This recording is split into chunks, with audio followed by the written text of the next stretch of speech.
Two. And we're live. Welcome back, everybody, to Behind the Tool Belt episode 166. And we will be back right after these messages.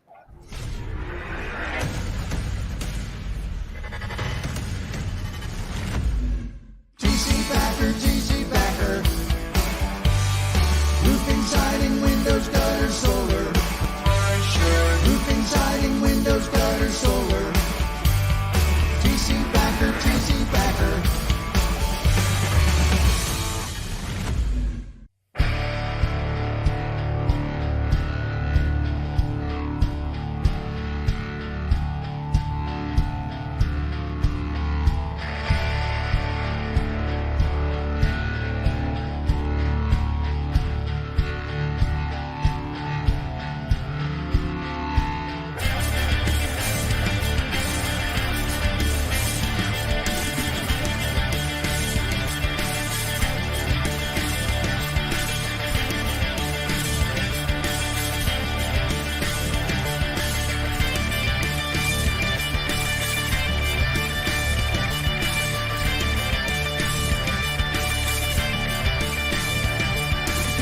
Behind the Tool Belt is sponsored by Lead Scout.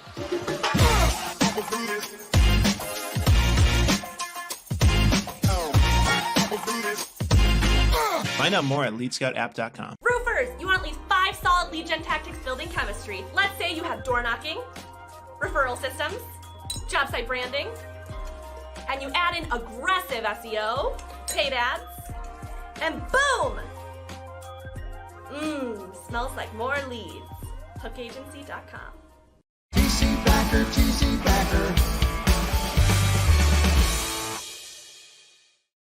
And we are back. Thank you guys for hanging tight for us. We got a special guest tonight, Anthony Delmedico with roofing. Storm Ventures Group. Yeah, Storm Ventures Group. Dude, I've been all over the country. If anybody hasn't been paying attention, we have not been home in probably 6-7 weeks. Been on the road all over the place. Utah, Colorado, Denver, Texas, Florida, back to Florida, and then back to Texas. And I think we're getting ready to go back to Texas again next week. So here we are, Anthony Delmedico with the Win the Storm Venture Group. Anthony, how the hell are you, my friend? Doing great down here in North Fort Myers at the, we call it the SVG networking facility. We're in a warehouse right now, actually. It's a rehab and flip property that we bought with the insurance claims. Some folks have been watching the progress of that new course, and it's a new boot camp at the conference. Kind of a complicated financial deal, but we're here now. It's about 80% rehab. We actually have a small networking group sitting around watching me right now do this podcast, but we're right here in the heart of the Cat 4, Hurricane Ian, North Fort Myers, and ready to rock and roll in 2 weeks at the nation's largest roofing, solar, and storm restoration conference in America, March 15th, 16th, and 17th. That's 2 hours away in Fort Lauderdale on the east side. I like the confidence, man. I like the confidence. I know we're looking forward to it here in 2 weeks coming up. We're all going to be staying in Fort Lauderdale, right down the street from the convention that you're holding every year. I'll be honest with you, Jana and I met you probably 5 or 6 years ago at Win the Storm. I think we were either in Las Vegas or Louisiana. I can't remember which one, where the hell we were, but that was the first. Those are two very different shows. Yeah, Vegas and I can't remember which one it was, but that was like probably our first real experience with a roofing conference. I think back then it was more storm restoration back then as it is now, or whatever you want to call it. But that's where Jana's my wife, by the way, where our eyes really opened up, where we thought we were hot shit on a silver platter when really we were told cold turd on a paper plate. Because in our little neck of the woods up here, we do work in about 4, 5, 6, 7 different states. But when we went down there, there was a whole different caliber, whole different group of contractors that do, roofing restoration across the nation, man. I mean, like 12, 15 states. And I thought we were, like I said, hot shit on a silver platter when we found out we were actually just a cold turd on a paper plate. But yeah, man, so we owe a lot of that to you, our growth, where it had opened our eyes and all that stuff. But enough of that stuff, Anthony. One of the reasons why I wanted to get you on the show is not just talk about the past 7 years of Win the Storm, but prior to any of that stuff, like let's go back like like 14 years before Storm Venture Group, before Win the Storm? Like, who and what was Anthony Delmedico before you found Win the Storm? Let's see. We got to go back. We got to go back a ways. We got to go back to 1998, early 90s. So, right out of high school, I went to active duty military overseas for 3 years. Came back, did the Army College Fund, did 3-4 years in undergrad, then went on to grad school at University of Minnesota, got my MBA, tried out corporate America for 3 years. That brought me into my late 20s, where I met a guy named Tom Romero in a bar downtown Minneapolis that was chasing hail. And he told me he knocked doors for roofing companies. He made a lot of money, and I thought he was crazy. But at the time, I had, $80,000 in graduate school loan debt, $30,000 in credit card debt. I was looking for a part-time gig to make some extra money, like a lot of guys do when they jump into this industry. And I went out in Twin Cities there. I go 3-4 evenings a week, Saturdays, part-time, knocking some doors. I think I made like $70,000 in sales commissions.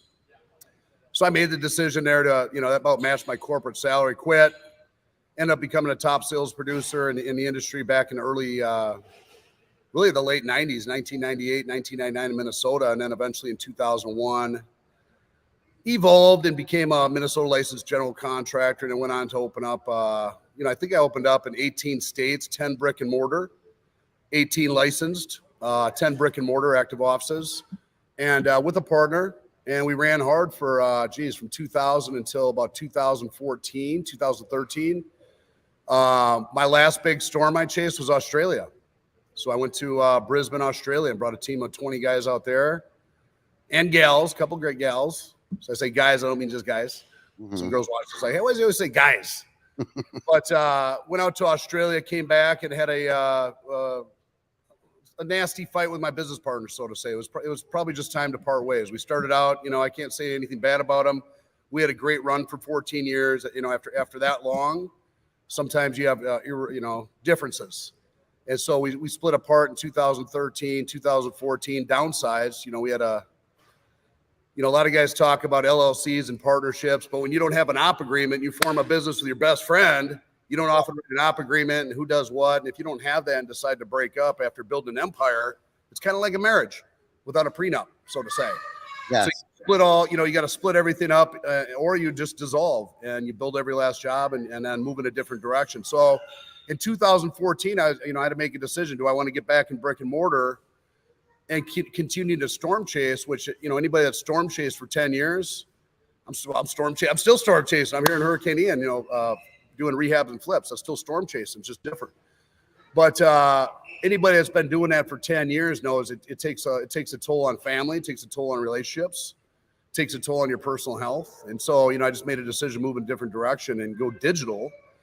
And then hence we launched, I wrote this book back in 2014, Win the Game, which talks about the experience that I just told you. There's a whole couple chapters on, that 18 years, or excuse me, that 14 years of growth. And then a lot of the problems and the failures, and I'm pretty honest about the failures in there too, and what happened. And then making the decision to reinvent myself at that point. The digital Facebook groups were taken off. Facebook ads was just taken off in 2012. The whole idea of connecting people and connecting with others digitally was taken off. And I think at the time, and guys watch this right now, if they've had a business partner breakup, a marriage breakup, it's a nasty business. Your business and your logo, this logo right here, it's like an infant. It's a kid that you gave birth to it. It grew up. It became 100. We did 173 million in sales over 10 years. So we were averaging 17, 18 million a year. Not a big numbers compared to what guys do today, but that was steady growth over that time. And you become attached to your brand. It's part of your family. And so to dissolve that was an emotional experience. And while I was dissolving that company, which I really didn't want to do, I was writing this book. And I was thinking about, we call it evolve or dissolve as an entrepreneur. Do you want to continue down the same path or move in a different direction? And I thought there was an opportunity to connect with others digitally. Maybe I was lonely and pain. I mean, I don't know. At the time, I was pretty depressed. And I was trying to figure out what I want to do. And that's when I formed, about the same time we formed the SVG group page. It was probably one of the first Facebook group pages to start connecting, because I had a lot of friends in different states, and we'd share ideas and stories and how to become a little more successful and share our failures a little bit. And that originally, that Facebook group page was a very private group of friends. And eventually we just started letting people in. And that was very early before people were doing a lot of group pages. Now there's a group page for everything. Yeah. There's probably a group page. If you sneeze a certain way, there's probably a group page for it. They're all over the place. But back then they were very new. And I think we brought in a lot of early industry entrepreneurs in what we call the $100 billion storm restoration industry, which is a little different than roofing. I look at roofing as a trade inside a bigger industry, which is called storm restoration. And I think at that time, going back to 2012, the industry was still in a state of diaspora. Most contractors didn't know what a public adjuster was. I didn't prior to 2012, or how to work with one, or what a policyholder attorney was. And the whole industry was changing at that point. Insurance companies were also changing. And so it was a good time to actually be in that space to start connecting. I launched the book, and then, I felt there was an inherent need in the industry for training. I was never trained. My training, I got in a truck with Tom Romero and drove around with him for 3 days. He was another sales guy, and I watched him knock doors. That was my training. That's how I learned. Everything else I learned from insurance adjusters. They were doing it the wrong way. So, there wasn't back then a lot of training, a lot of conferences, a lot of seminars, a lot of mentors. Now there's a mentor for everything. There's a guru. There's a so-and-so. Guys can reach out and get a lot of help. There's podcasts like this. Yes. It was just back then. It was kind of a lonely time to be in the industry. You weren't friends with your competitors. You'd kick down their signs. You'd fight in the streets back in Chicago. I'm sure they still do that up there once in a while. They do. So I moved into that space, and I think, it was a unique time then to move into that space. Unlike now, it's a little crowded. And that's how any industry goes. But it was a unique time to get in, and we launched the SVG University a year or two later. I started the first conference in Phoenix with 50 people. Some guys that still come to our conference today that were there when the first one in Phoenix was 50 people. And those are mainly just my friends, again, getting together to talk about, hey, how do we make money in this industry? How do we connect? How do we share a subcontractor? What do you pay for this? And that morphed into a training, that morphed into a bigger conference. Now here in 2 weeks, we have 7,000 plus attendees coming to the Wind and Storm Conference. We have a full Tradeshow Expo floor of all those people, suppliers, technology, people like you, media, that was always difficult to connect with back then. It's almost at our fingertips now. So it's certainly changed. It's changed, and it was a good change for me to get into that digital space and the conference space, the training space at the time. And I've been in that space now since 2014. And now that morphs into something else. Everything morphs into something else as you move through life and industry as an entrepreneur. Yeah, it really does. And especially the media. So for us to market ourselves or gain content or learn something, we don't have to go to the national networks anymore. It's more like this micro media that everyone's going to now. We're more paying attention to guys like you or Ed Milet or what's the big $1 billion guy? That's a popular speaker.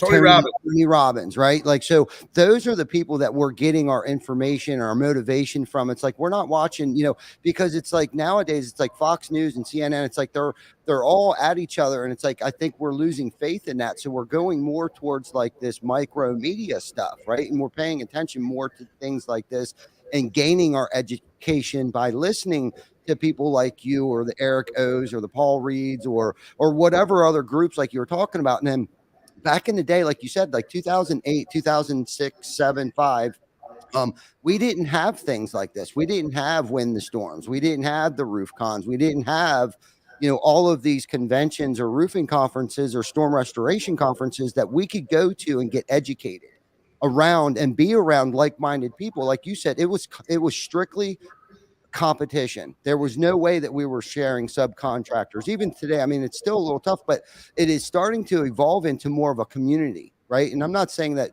there isn't competition. Competition's great, right? We wouldn't be who we are today if it wasn't for competition. And we know that our competition wouldn't be who they are if it wasn't for us either. But before we continue down this path, Anthony, I really want to know what mistakes were made and what lessons were learned thus far up to this point where you just stopped.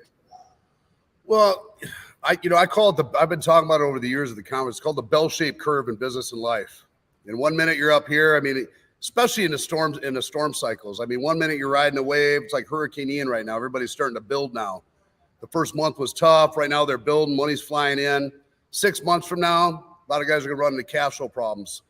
because of many things that happen in Florida. It's a bell-shaped curve. And as the storm slows down, the claims slow down, you got to be able to adjust. Same thing in your personal life. You know, 1 minute you're right, everything's going great, and the next minute something goes wrong. A couple of years ago, COVID hit everybody by surprise. It changed the lives of everybody. There's all kinds of things. You know, for me, over the years, I think in the traveling storm circuit, you get caught up in you're sleeping in hotel rooms, you're sleeping in storm dorms, you're away from your family. There's a high probability, there's a lot of guys in the industry that run into addiction problems. I've self-medicated over the years in different ways. Maybe not a full-out drug addiction of any kind, but self-medicated, traveling on the road, maybe taking some Adderall, maybe drinking too much. I think a lot of guys run into that, and some people take it too far, and some people can handle it. Yeah. This last year, where it really came to light for me personally was, you know, there's different people in your lives that addiction affects. I talked about this in a post. I have a 2.5-year-old daughter, and her suddenly on her second birthday, you know, I was very accustomed to taking her on the weekends, every other weekend. That's a friendly campfire to 24/7, 7 days a week, let me tell you. Mm-hmm. So, you know, on her second-year-old birthday, her mom suddenly dropped her off and didn't come back and said she was checking into rehab. And I didn't know she had an addiction problem. But I found out that she did, and it was a pretty serious one. And she still hasn't checked into rehab, and she hasn't been around much since. And you know, I don't really like to share that publicly because it's private, but I realize that people probably need to hear that, because even it doesn't matter who you are. There's things going on, maybe with yourself. But there might be somebody close to you, and those problems can affect a lot of people. They can affect a little girl. They can affect a situation. I had this year we talk about up and down. 6 months ago, I had a 16,000 square foot office in North Phoenix full of 24 employees. Right now, I downsized that 16,000 square foot office so I could be at home more to take care of the daughter that I suddenly have full time, because you don't always have nannies. Yeah, I figured out running nannies is a full-time job. And sometimes they're not there. And if they're not there, you gotta perform the job of mother and dad, you know, 24/7, 2 weeks in a row. That required me to work from home. So I set up a makeshift office at my house. I put 5 workstations out in the what used to be the casita. It used to be a fun bachelor pad. Now it's like the Peppa Pig farm. Mm-hmm. But how it's funny, but it's probably a good change. So, you know, I'm not trying to be a victim about anything. I think these things happen to a lot of people. Yeah. I think a lot of people don't talk about them. I didn't really want to talk about this for 6 months. People are like, what happened? Why you been off social media? Why you been off Facebook? Why you didn't launch any new courses? Dude, I've been running around after a 2.5-year-old for 6 months. And then I realized that this is now going to be, you know, I got a mercy custody 100%. So this is now going to be a life for me, a career. It's a new thing for me to take on a responsibility like that. So at first it was a little scary, but I've adjusted my life. You know, I moved half my office where we're sitting right here. I'm looking at my film equipment's out here down in North Fort Myers. Half my office is out here. Mm-hmm. And so when I come out here, I can work. When I'm back there, I'm working at the house and then taking care of her. And then I'm getting ready for when the storm. So, you know, there's been that was a very challenging time for me this last 6 months. And I never would have, at 51 years old, I never would have expected to have that happen. And so when I'm saying things happen unexpectedly, they happen. How do you deal with that? Well, there's nobody else to deal with it. You know, there's no, I don't have family. I don't have a lot of family in Arizona. There's not people I can just go to deal with it. So I had to deal with it. Downsizing the office was painful out there so that I could be at home. It affected my business. I probably lost 4 or 5 million in revenues this year compared to what I did last year in certain areas of my business. That wouldn't have happened if I was more attentive to my business. But you know, that little girl's more important. Exactly. And that's what I was just thinking, Anthony, not to cut you off, but think about how fortunate you are and how blessed you are to have the opportunity, right? Like, so you're 2 things here. So one, you're in a position that you're healthy minded enough and in a good place in your life where you could make that transition to raise your daughter. And then the other thing is the fortunate part of that is like you talked about the $3-4 million. One, it probably has also helped you dial things in a little bit. You know what I mean? Because like you talked about earlier, like $16-17 million back in the day, that was a lot. Now you got guys doing $30 to $100 million a year. But you know, as well as I do, that comes with a lot of headaches, right? So maybe, because for me, my God works in mysterious ways, and by no means am I a Bible bumper and all that good stuff, but I do believe in a higher power.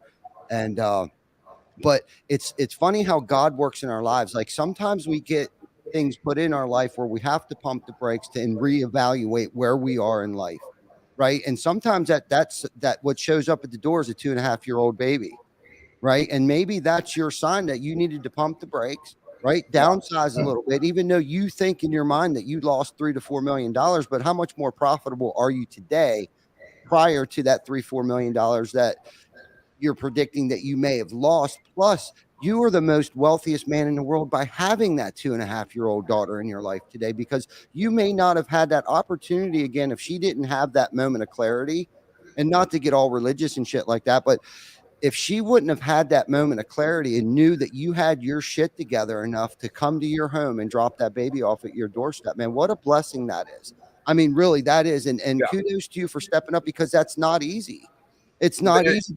But when the rubber met the road, bro, you stepped up and met the challenge head on, just like you have with everything else in your life. It's just one more thing that you get to accomplish in your life.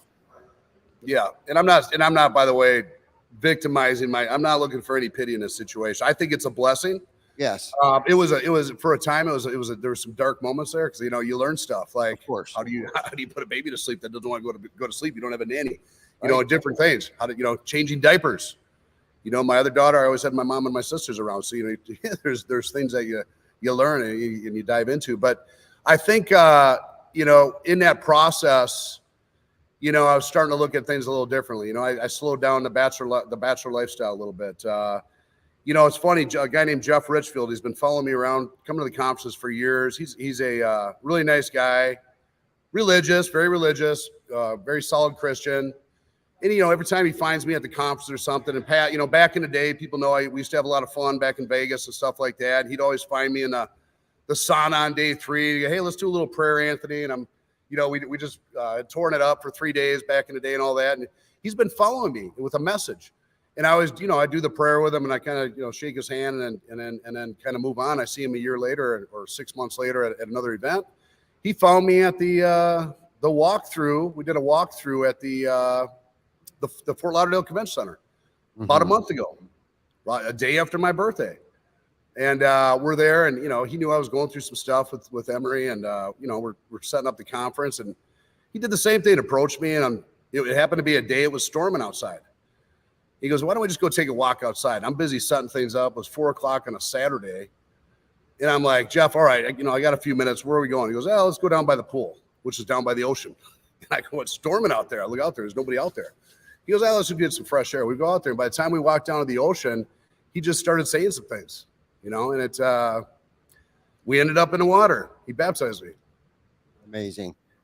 Absolutely amazing. Now, did some sort of paradigm shift happen once? Something that, honestly, something affected me. It was an interesting experience. Yeah. I want to hear more about that. It's hard to explain. I mean, I don't want to, what somebody might think in terms of biblical sense in baptism. For me, it was more of a spiritual thing when I hit the water. I might have shed a few tears. You felt shame. You just feel things. And when we finally walked out, it cleared up. We had a talk, and there's still answers I'm still running into to answer some of those questions. It's not something you just walk out of that water and you're like, oh, I'm a perfect person. We're going to go to church every Sunday and everybody should be like me. And that's another thing is I'm not doing this to condescend anyone. I'm not telling folks they gotta, I'm not saying I'm not going to have a beer tomorrow. I'm not saying but I'm changing my lifestyle to what's appropriate for raising a daughter. Yeah. No, and I'm also not going to, I'm moving into more of a spirituality on my own terms. And I think everybody has a certain journey. Yeah. And there's, when I'm staring out, in 2 weeks across an audience of 7,000 people, there's people in there that don't drink. There's some people in there that are going to be in the nightclub or the strip club having fun that night. There's some people in the audience that might have made their first $100,000 as a sales guy, and they're going to go blow it all over the next month, like I did when I was a sales guy back in the day.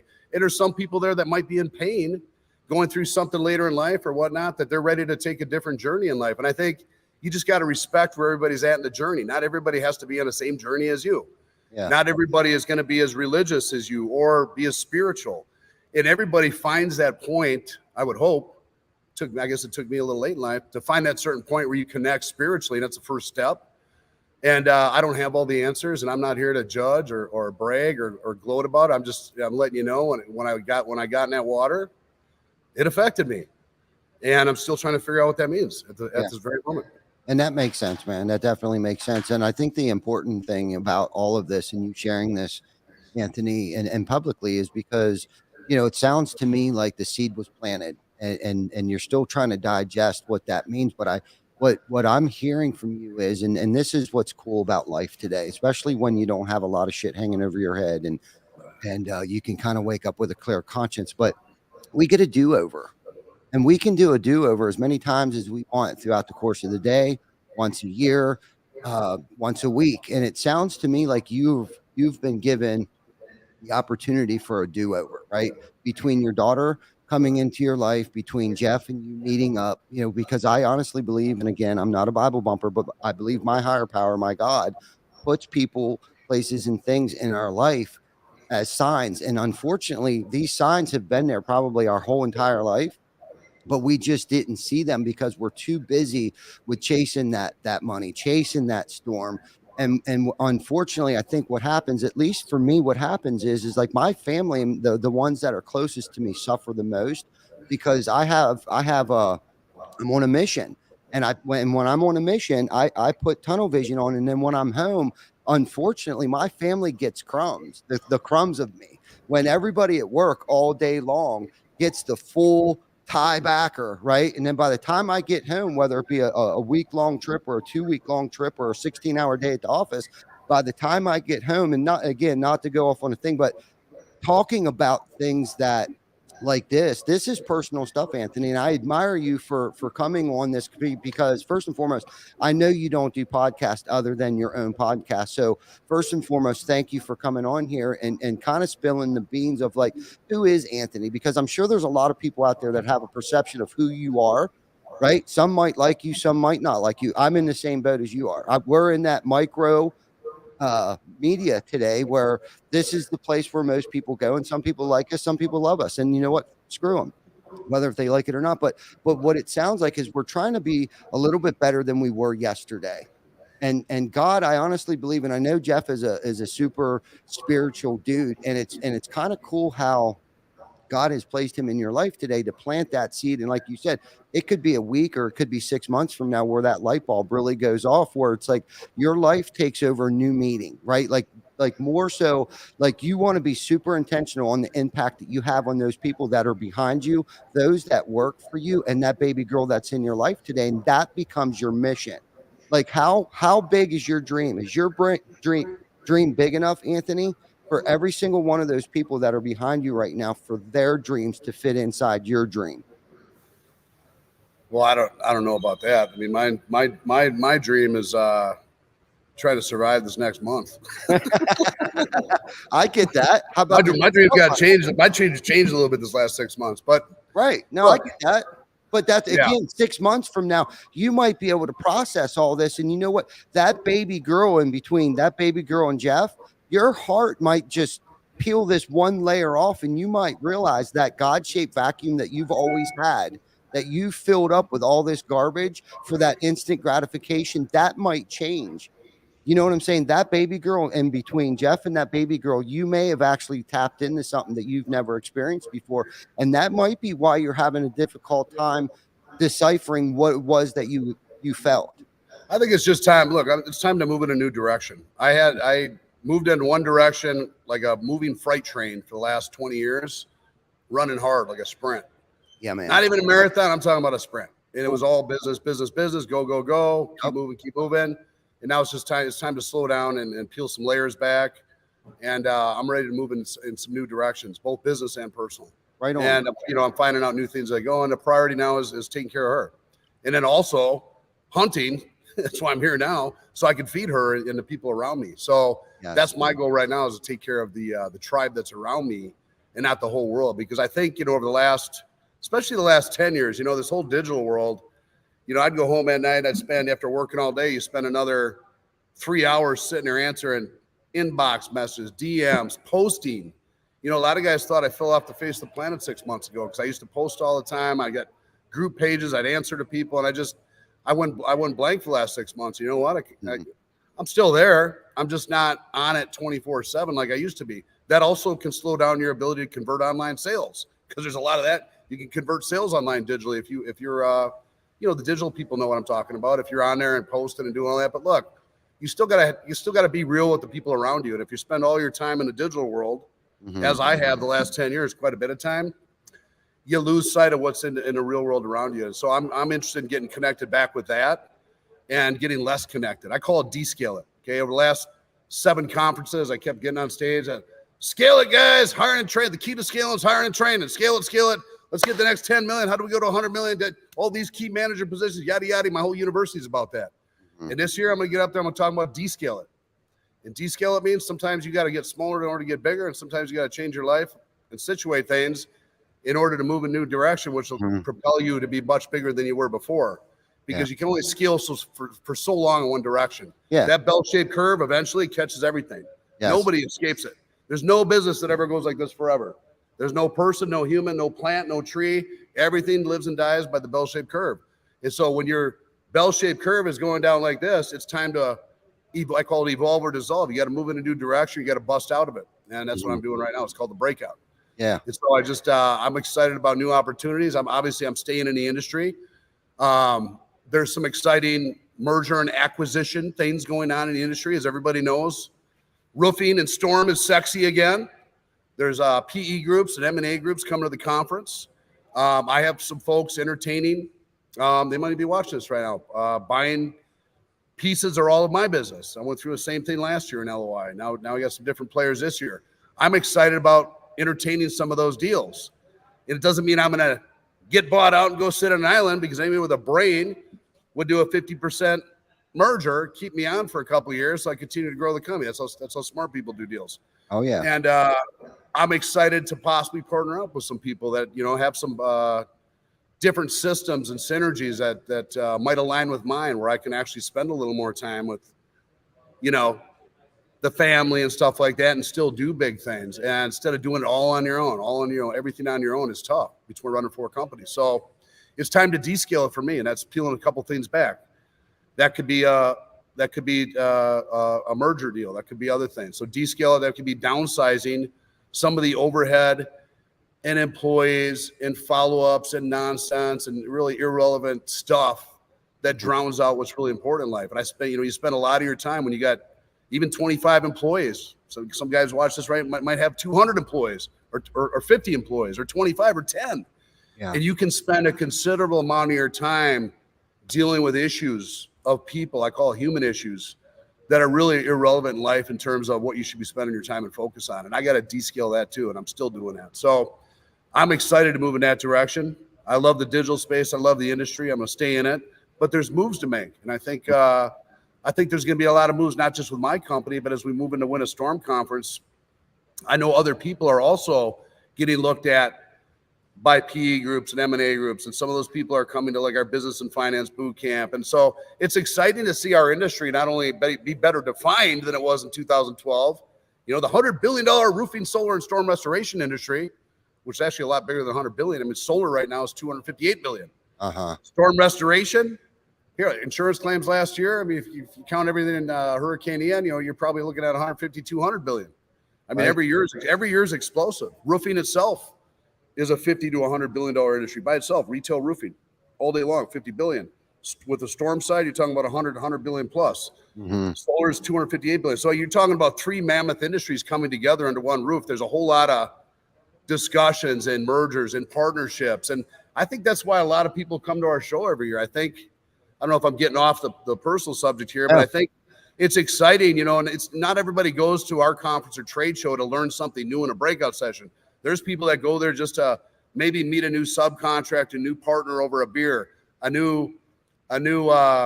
boss, or maybe whatever. There's connections that are made. We had somebody get married once at our conference. I mean, there's a lot of different synergies and relationships that develop by getting a group of eclectic entrepreneurs together under one roof and top producers and key managers. Things happen. We call 1 + 1 = 99, not 2. So I'm actually excited to go to my own show and put some of those deals together, not only for myself, but also watching some of these other ones transpire. So Yeah, no, I like that, and I'm glad we got off the mushy stuff. That was a good segue into yeah, you almost got me a little emo there. yeah, got a little bit there. I can't help it. Sometimes I go a little emo. But I do want to give a shout out to Jeff. Look, there's other people.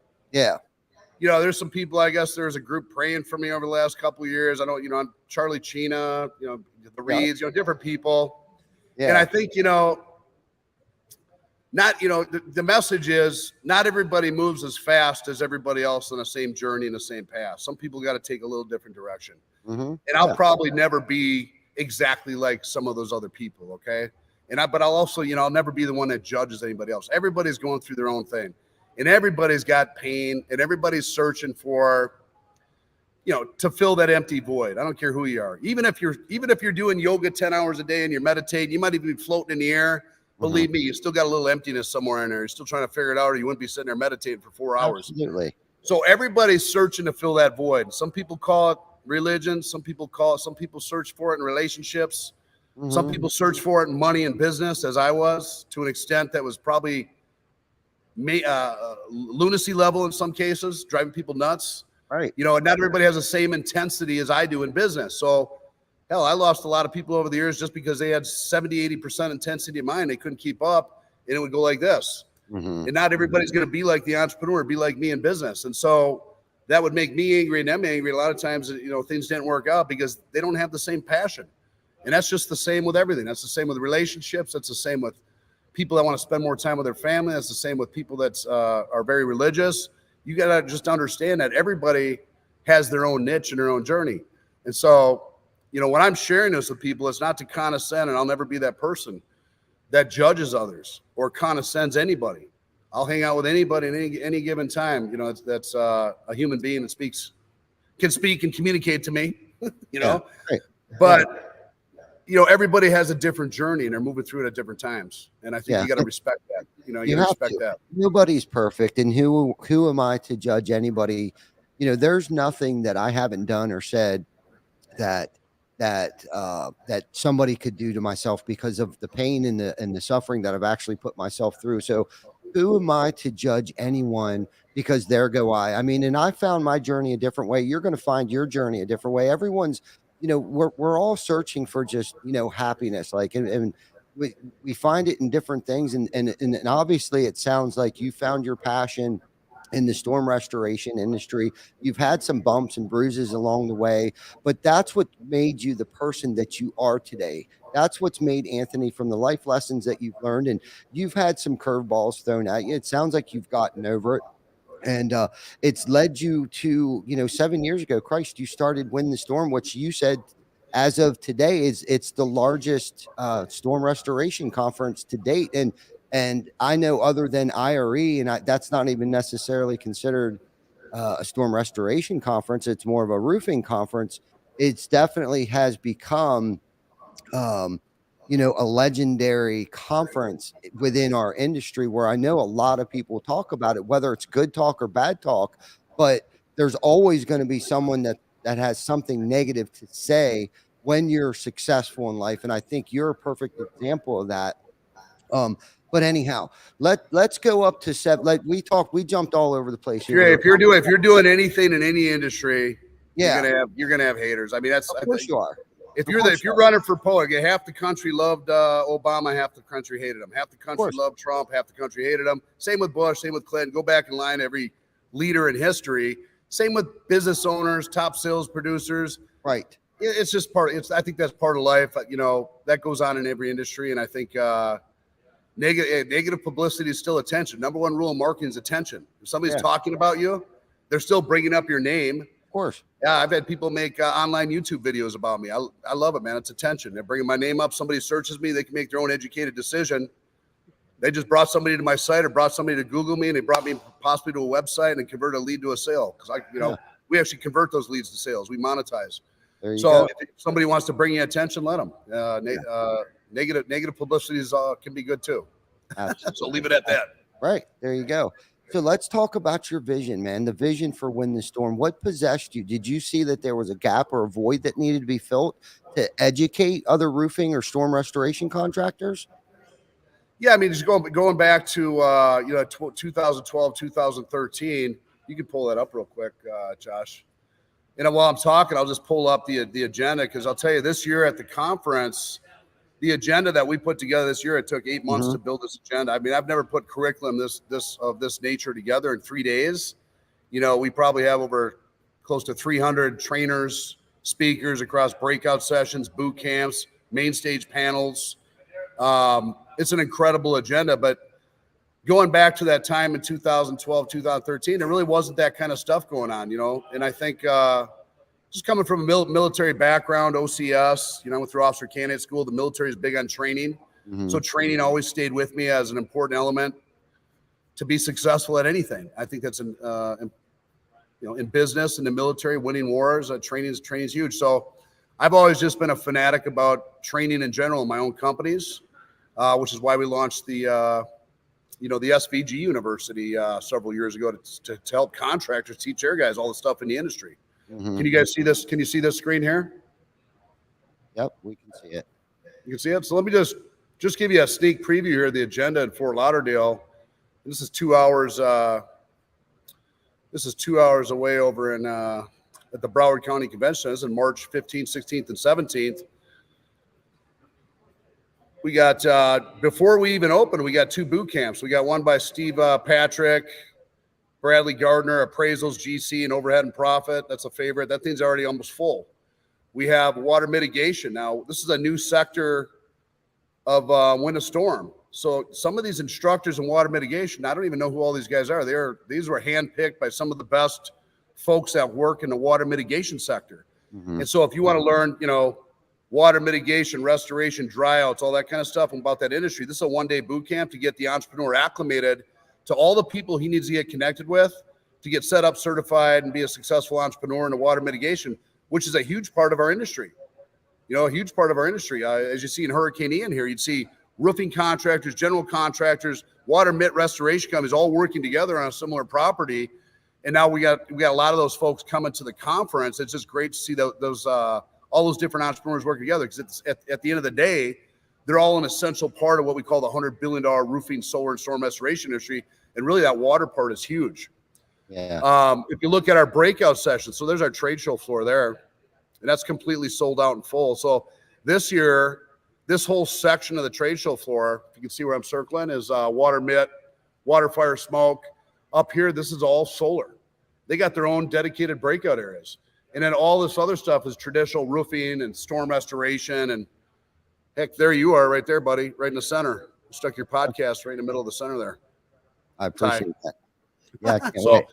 guys, the grand opening this year.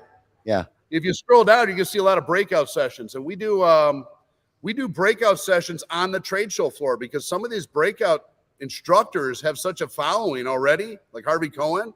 We don't want to drag them out to a little room upstairs, because you'd literally empty out 1,000 people off the trade show floor, and people, hey, where is everybody? They're up in these breakout rooms. That's what used to happen. Yeah. So we started dropping the breakout pits with plexiglass walls right on the floor with their own audio, so they almost feel like they've got a little main stage experience right in the middle of the trade show floor. And that was very successful the last 2 years, and so we just built upon that. So you'll see a lot of breakouts. Opening ceremony this year, I want to do something different. We got General Flynn marching first responders. When I got here to Hurricane Ian, where I'm at right now, I was here 2 days before the thing hit. I was up here in actually trying to film it, and I missed it by a couple hours. I was up in Clearwater, and it hit down south. So we ended up staying here and doing emergency service for a month, because electricity went out. So when that electricity came back on, I saw the shift. The homeowners were great to deal with when the electricity was off, and nobody had their phone service. We were running on satellite phones, shrink wrap, and doing all kinds of stuff. And then the shift, as soon as those TVs came on, and DeSantis, Petronas, and the media came on and started bashing contractors and public adjusters, and don't sign anything with anyone, and don't talk to anyone. And man, I felt like I was back in COVID. All of a sudden, all the customers that were friendly overnight didn't want to sign anything, didn't want to get an estimate, didn't want to deal with a PA. And I'm like, well, who's going to help you? Do you need a tarp? No, I just won't get a tarp on. I mean, it was crazy to see that shift, and you could see media-driven fear, and it pissed me off, and it pissed a lot of people off. And I decided to form a parade called the First Responder Parade. And I know General Flynn's controversial. Some people watching this right now, I can't believe you got General Flynn. We took some negative press on that. You know what? Remember what I said, number one rule of marketing is attention. I did that for a reason because people are talking about it. Now we got local and national press coming. But in that First Responder Parade, you'll see the traditionals that you think of: National Guard, firefighters, police, emergency services. But you don't often think about non-profs like Doug Quinn, USDR, contractors. I saw a lot of contractors out here on the front lines, not trying to sign contracts, bringing water to people like we were. Tarp and roofs, not even charging money in the beginning. We did some shrink wrapping for free in some of these deals, and so did a lot of guys. And that policyholder advocates, public adjusters, and attorneys, they're absolutely part of the recovery process, because here these carriers are slow at pay. They underpay, slow pay, and sometimes no pay. And that can put little old ladies out here that, hands are shaking like this, that are widows, and I've met some of them. And one of them was in this property right here, living on a trailer, that we bought this house because she had a policy limits claim. She didn't know how to deal with it. She would have been here for a year and a half, sleeping in a trailer on the property. And we got her out of that situation. And so now we're here. But we want to change that story, guys, with the First Responder Parade, because now we got local and national press coming. And they're going to watch on camera as we recognize not just the traditional first responders, but everybody, the contractors, restoration, GCs, water MIT, policyholder advocates. These are platoons of marching contractors and policyholder advocates. You got public adjusters marching. You got policyholder attorneys marching. You got victims marching. And so at the end of this whole story is a victim. And we want to make sure that we recognize the victim as part of that procession. So that main stage grand opening at 9 a.m. is going to be pretty theatrical, a little dramatic on purpose, to recognize all first responders and change that story and that media story that was put out at the beginning of the storm. And I think we're all tired of that same story. The contractors, your enemy, are bad. I mean, no, they're not. The billion-dollar carriers that ain't paying out the money as fast as they should be, that's slowing the recovery process, supported by lobby laws created by the carriers, pushed through the Senate, like Senate Bill 2B and 2A and all the other ones, some of which are unconstitutional. We're going to bring that to light and light it up on stage on day 2. But it starts with a positive story of recognizing the first responders. And that's what's bringing the media in. And then here, this is still day 1. I jump on stage. We got different main stage speakers. This guy is a great, a lot of guys are looking at, what do I do 5 years from now when I retire? What do I do if I sell my company? How do I protect my assets? How do I cut my taxes? This is a go-to, a well sought after speaker and trainer for many top CEOs around the country. So we're putting him on main stage because it's one of those things that people want to hear.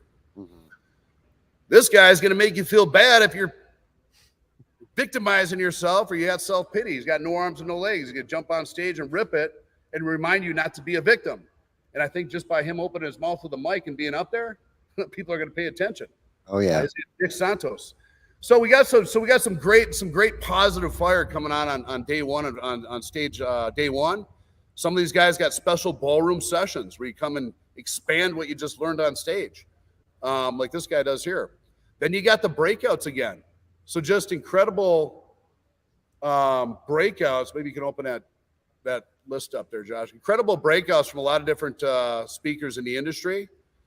Natasha Graziano, she's also a main stage speaker. She's one of our non-industry speakers. Didn't even know who she was a month ago, and one of her agents approached us and wanted to get involved with the show and the first responder march and all that kind of stuff. And we're putting her on stage. She's got an incredible story. She was homeless and raising a kid in the streets and then turned her life around. So I think you're going to see a theme this year about, not being a victim, overcoming adversity,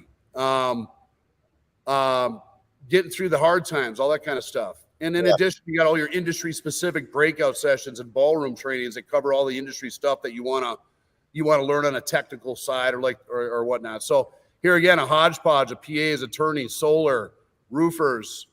There's Jack Hanks. Those are just breakout sessions across the trade show floor. They got a commercial large loss panel be in the center of the floor there, almost like main stage on a trade show floor. Main stage, guys. We're still on day 1. We're just getting to the afternoon. Yeah, that's a lot of content and information packed in that just one day. When you go through this agenda, you're going to realize that you almost got to pick and choose your own adventure to attend all the things you want to attend. You can create your own university. Tommy Mello, I've known him for 10 years in Arizona. I knew when he started his first A1 garage door in Arizona. And he turned it into a 50 employees, 20 states, $150 million company. He's one of those guys who just got bought out by a PE group. And he's got a story to tell. And he's got an amazing method and blueprint how he scaled a garage door company into a $150 million company in 10 years without a storm. And I think the guys that are in storm, like where I came from, the storm model's sexy and it's great. And it has its own up and downs. But a lot of guys want to learn in that downside. How do I scale my company more in a traditional market of retail so I'm not just a storm guy? And I think the PE groups and the M&A activity going on, they're looking at contractors that can do both. And so if you ever want to scale and sell your company, you're going to have to also, as you display your company for sale, show that you can survive in a non-storm market. It increases your price and it increases your ability to, maybe sell your company someday. So then we got the CO roofing contractor panel. There's almost close to $1 billion in annual revenue on that panel. And it's not just the biggest guys. You see some big players up there, CMR, Quick, Interstate, Crown Roofing. It's a new company. They're, I think, number 7 in the nation, one of the largest roofing companies, commercial waterproofing in the state of Florida. Wow. Then you got some other guys down here. You got not the biggest, but some high growth guys. Some guys I've watched that are in different parts of the country, like Paul Martindale, Dustin Cates out of Texas, Bradley Gardner. And I've watched these guys grow and are growing. They're not the biggest kids on the block, but they still have growth stories to share. And the growth stories are just as important as being the Papi Chulo. The biggest guy is the growth stories. Absolutely. So we like to get a mixture on stage. And then in the afternoon, we kind of switch. We move out of that. We move over into the restoration side and opens up with Steve, who also introduces the CEO restoration contractor panel. And I think we got a couple new bobbleheads to add to that. But these are some of the biggest players in restoration, which is like the ServPro types. Go on and take the water out. And some of these guys actually restore the buildings as well. Full-fledged GCs, not just water mitt. And they have a interesting thing to share about how they helped recover in Hurricane Ian and what they do. And I think as these CEOs, these industries coalesce together, you're going to see a lot more synergy. And that's what we're hoping this year. This is the first year we really brought the water restoration side in mass with their own area in the trade show floor and really put some time into the curriculum and the players to bring in. Then we got one of my favorites, the $1 Million Producer Panel, which we put on day one. Why? Because these guys are out there knocking doors or doing what they do to become some of the highest sales producers in the nation. That's where I started knocking doors in 1999 in this industry. And it's where I started making money and started learning what it was like to work for 100% commission, which means no guaranteed paycheck. And I think it's one of the most coveted skill sets. The art of cold calling, selling, and closing. I still to this day think it's one of the most coveted skill sets that an individual needs to have above any type of degree to be able to survive, especially in America, especially in this country. And these are the players that really drive the sales for some of these larger companies. And we bring the top 50 for free to win a storm. We celebrate the top 10. We put them on stage so they can share their stories because they deserve it. They're on the front lines and they're making it happen. Right on. And then that's the end of day one. That's action-packed day one. And we got industry award night. We give out a bunch of industry awards and celebrate the top players in the industry, yada, yada, yada. You'll see a lot more on that here in the coming weeks because I'm going over this week to solidify the block party. We're opening up the whole block. I get permits for us so we can bring the whole damn conference over there instead of just the VIPs. Right. But I got to work with the mayor on that come Friday. Then we open up day two. We got the elite VIP breakfast upstairs. You got the breakout sessions again. Very, there's Matt Maholand. Yeah. This guy here, Nick Sarnicola, he took a company to $2 billion. He's in the solar side. So you got different players. There's Steve Rosenberg. I mean, these are main stage speaker type people in breakouts on our floor because we can't get everybody on main stage and we got to switch the face around every year. Wow. Thursday, day two, back to main stage, bringing on Garen Armstrong, great Midwest player. Does a thing for veterans every year. I helped him do one a couple years back. Real big on philanthropy and business. I watched this guy grow like no other. I mean, I think he's on a nominee for a high growth award this year. Just a solid player that went through a heart transplant, stuff like that. One year he won the Comeback Kid Award, and just a great story up there for guys to connect with. A lot of comeback stories. There's Steve Rosenberg, connects a lot of players with the property managers across the country and how to get into that market, and how to break into the HOAs. A lot of guys like what he got to say. There's one of our non-industry speakers, main stage, Natasha Graziano. I think a lot of people, including the men, You know, if you look through these things, what I like, what maybe it's because I got a daughter now, but I'm looking through. I'm like, okay, men. So when her agent called, I'm like, man, we need a fresh face up here. Let's get the women's panel back on stage, and let's get some fresh faces. They don't always have to be like 100 men in a row. And she's got a great story. She's got another comeback story, and I don't want to. I want to steal her thunder.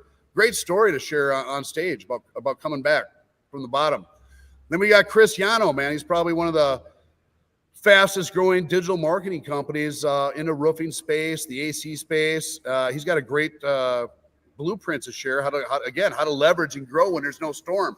So there's a theme here, guys, of overcoming adversity as you see all these speakers, and then also how to break out of the bottom of that bell-shaped curve when there is no storm. When the money's not flowing at you, how do you do different things to survive and scale? And we're putting a lot of that into the curriculum that you see here, okay? There's another special ballroom session for property managers and HOAs. We're still on day 12. Now we got breakouts again. There's VLUX. Just incredible breakout speakers, guys, right on the trade show floor, okay? It's just jam-packed. There's Galen Hare. There's Chris. There's that guy works for Rhino. There's one of my favorite, John Pruitt with Addison Riley. I saw this guy crush it over on the front lines here in Sanibel Island, rebuilding hotels. He's got an incredible firm of engineers, attorneys, appraisers. The insurance companies get a little scared when he shows up at the hotels because he's got more engineers than they do. So he's got a story to tell. I mean, he should be on main stage. If I could have squeezed him on main stage this year, I should have. So our breakout speakers are almost very eclectic, very valuable main stage speakers. I wish I could fit them all up there. You know, then we got Bill Walsh, incredible marketing and branding individual to help you survive and come up with ways to really grow your brand and all that kind of stuff. And we brought the women's panel up on stage this year. Last year, they were a little unhappy. They were in a breakout pit. Didn't do it on purpose. We just, you run out of main stage time. This year, I like to switch it up. We're going to put the women's panel back on. You see a lot of female CEOs in the industry. I didn't see that in 2012. Let me tell you. There's a lot of women really running these companies. They might not wear the title CEO, but they're running the back office, making decisions, signing the checks, and the CEO is running around in the field with the guys and trying to keep the sales rolling. But there's a lot of women that run the back office, don't even carry the title. A lot of these ladies here actually carry the title of CEO, and they work in the industry. And some of these you guys know, you have seen, Jessica Stahl, Jackie Ware, Elizabeth Casdelia. I've seen her. She used to work for a company, broke out, started her own business. She's successful. Kimba Garcia. She's a real big influencer in the industry. And then we put Natasha up there to be a moderator to keep all the conversations moving. Carla Thompson. So just an incredible, female CEOs. Then you got the marketing panel. Then you got the solar panel. These are some of the top CEOs in the solar industry. A lot of these roofing contractors and different home service businesses are starting to realize that if they have a little Navy SEAL solar team or division in their office, they can use that solar financing to sell more of their stuff. And so they traditionally didn't like solar. There's been a shift in the last 2 years as we brought solar into our conference. And now we're bringing some of the biggest solar CEOs into the conference itself as part of that main stage experience. Friday morning, there we got a Tesla ecosystem and commercial solar energy. You want to learn about commercial solar? You want to learn about Tesla? Jump in Friday morning. These are when all the big boot camps start. We got some big players coming in. Again, another morning of breakout sessions. There's balanced claims. There's Jared with Insurance Claim HQ. I mean, these are great speakers. There's Alan Mick. Some of these guys are up for awards. Yep, good people. When I say choose your own adventure, you literally got to go through this agenda and decide, okay, if you're a sales guy, you're a key manager, you probably got to jot down what you want to do because you can't do everything, unfortunately. But you can watch all this later inside SVGU because we record everything. And then we plug all this stuff back inside the university. So you can watch the last 7 years of breakout sessions and speakers. But I think this year is going to be special because of the boot camps. And now we're just finally at the boot camps here. Here's our solar boot camp. If you look at, and I know some guys are interested in learning more about solar and different things. I took a lot of time this year to make sure that the people teaching these boot camps wasn't one guru talking for 8 hours, okay? Because that's what guys get a little played out on. Each section of these boot camps is taught by a very seasoned individual of their niche, okay? So when you look through these, you see names and different people and things. Be mindful that these are some of the biggest players in solar that are teaching this boot camp. And I think I like this boot camp here. I know is about 80% full because for a certain time, they could just RSVP into the boot camp, and there's no charge for it, as long as they had an attendee, a general admission ticket. I think at the door, guys, or somewhere soon here, they're going to have to put a charge on it because people are going to want to pile in here, and we have to cut it off. So if you show up at the door and you're not RSVP'd in the boot camp, there might be a charge by that time for $250 if it's not already full. But right now, it's complimentary. Okay. So before we go any further, what's the difference between a boot camp and a breakout? Like, oh yeah, I've never heard of a boot camp before. Explain that to me. Yeah, a breakout session is a 45-minute to 1 hour session, usually in the middle of the trade show floor, surrounded by plexiglass walls. So you have audio visual, you have a group of 75 to 100 students in you. But what's really nice about the breakout session or breakout pit that I call is you also have the whole trade show floor around you. So you see a lot of faces smashed up against the wall. You'll see people listening in that aren't sitting down. So it's a very good exposure opportunity. You don't get that intimate training experience there because it's loud, but people are listening around that breakout pit and the trade show floor. So if they like what you have to say, they're going to come shake hands with you at your booth, maybe go have lunch and do business. So it gives you a way to stand up on that trade show floor, like I call it a mini stage. Yeah. Speak about what you want to say and be mindful that not only the people sitting down in front of you that were lucky to make it into the breakout session because they got there first, but the people around it are standing there listening. We saw that last year in Dallas. You could see crowds of people around these breakout pits listening in. So I think it's a great exposure and branding opportunity that leads to a handshake later, a meeting later, or a boot camp later. So the boot camps, unlike breakouts, are upstairs on 3rd floor. There's 8 of them. 4 of them hold 300 people and 4 hold 585. Wow. So whichever one fills up first, it's going to the bigger boot camp room. Yeah. And you got full audio visual in there. You got nice linen rounds. You're away from the trade show floor. So when you have 500 people sitting in front of you in a solar boot camp, they're there to learn all day. They're not there to goof around on their phones and walk through on a trade show floor. These are people ready to build relationships and learn and become dealers or become customers or become clients or whatnot. So boot camps are very intense. They're full day boot camps. Yeah, that's a great idea. You know, Yeah, it's very doing that. It's almost like a mini CEO panel on the floor.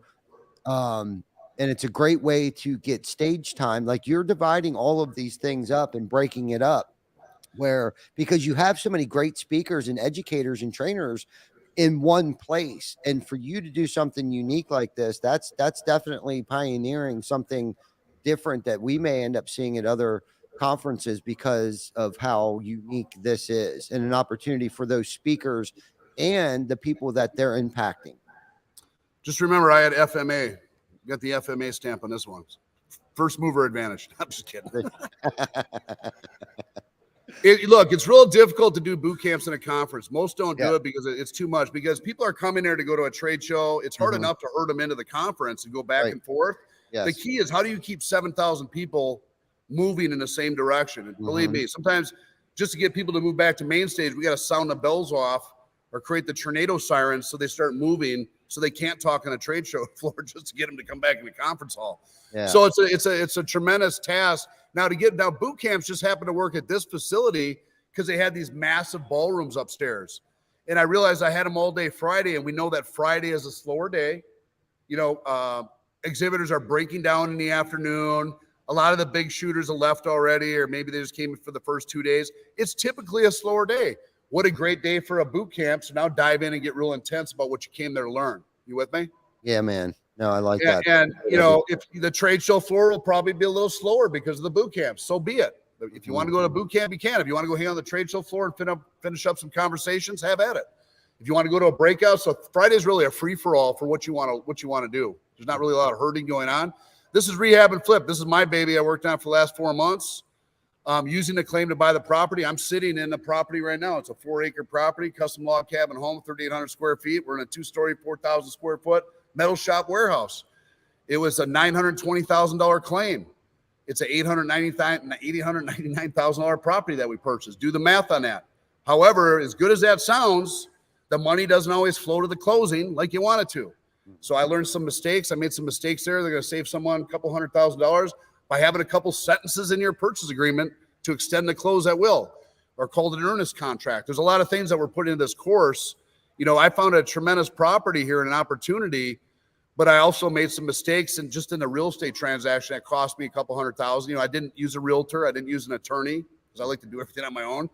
I don't think a realtor or attorney would have helped because they wouldn't have understood this thing anyways. But the people that go through this boot camp will learn what not to do and what to do. Now, who's teaching us? We got seasoned public adjusters that help me work on this one. We have private money lenders that are in the rehab and flip market from across the state of Florida coming in. We have realtors, the few that understand this process, because very few do not. We have realtors coming as attendees. We have rehab and flip specialists coming as attendees because they want to learn how to tap into the 10,000 homes that are sitting, maybe 100 now, maybe at least 10,000, tens of thousands sitting that cannot sell because they have open claims like this one. This is not eligible for homeowners insurance till I finish the 7 trusses and roof.